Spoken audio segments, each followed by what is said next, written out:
Mabuting balita. Marcos ikapitulo 4, versikulo 1 hanggang 20. Ang mabuting balita ng Panginoon ayon kay San Marcos. Noong panahong iyon, muling nagturo si Jesus sa tabi ng lawa ng Galilea. Pinagkalimpumpunan siya ng napakaraming tao, kaya't lumulan siya sa isang bangkang nasa tubig at doon naupo. Ang karamihan na may nasa dalampasigan, nasa gilid na ng tubig, at sila'y tinuruan niya ng maraming bagay sa pamamagitan ng talinghaga. Ganito ang sabi niya, "Pakinggan ninyo, may isang magsasaka na lumabas maghasik. Sa kanyang paghahasik ay may binhi na laglag sa daan. Dumating ang mga ibon at tinuka ang mga iyon. May binhi namang nalaglag sa kabatuhan. Agad sumibol ang mga iyon sapagkat manipis lamang ang lupa doon. Ngunit nang tumindi ang sikat ng araw, nalanta at natuyo ang mga binhing tumubo. Palibhas ay walang gaanong ugat. May binhi namang nalaglag sa dawagan. Lumago ang mga dawag at ininis ang mga binhing namang nalaglag sa dawagan.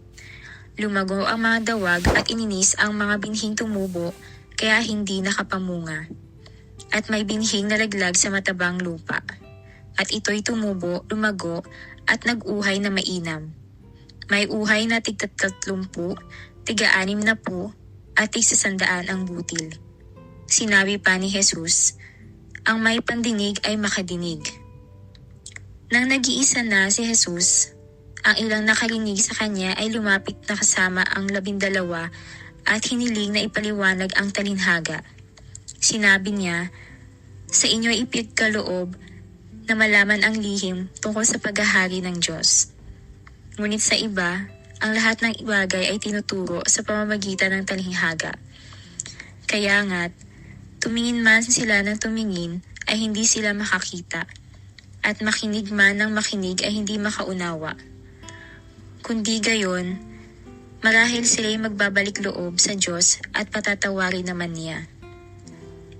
Pagkatapos tinanong sila ni Jesus, hindi pa ba ninyo nauunawaan ang talinghagang ito?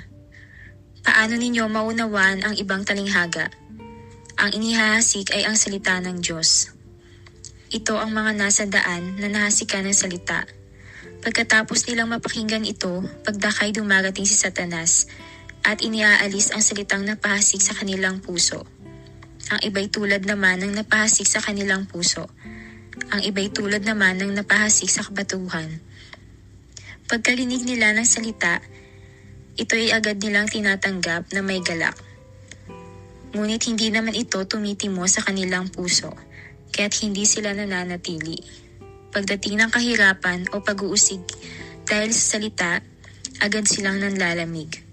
Ang iba'y tulad ng napahasik sa dawagan.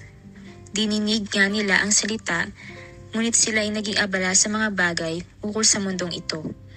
Naging maibigin sa mga kayamanan at mapaghangad sa ipang mga bagay. Ngunit ang salita'y nawalan na ng puwang sa kanilang mga puso, kaya't hindi sila nakapamunga.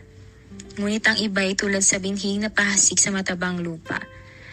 Pinakikinggan nila at tinatanggap ang salita at sila'y nagsisipamunga, may tig-30, may tig-60 at may tig-100. Ang mabuting balita ng Panginoon.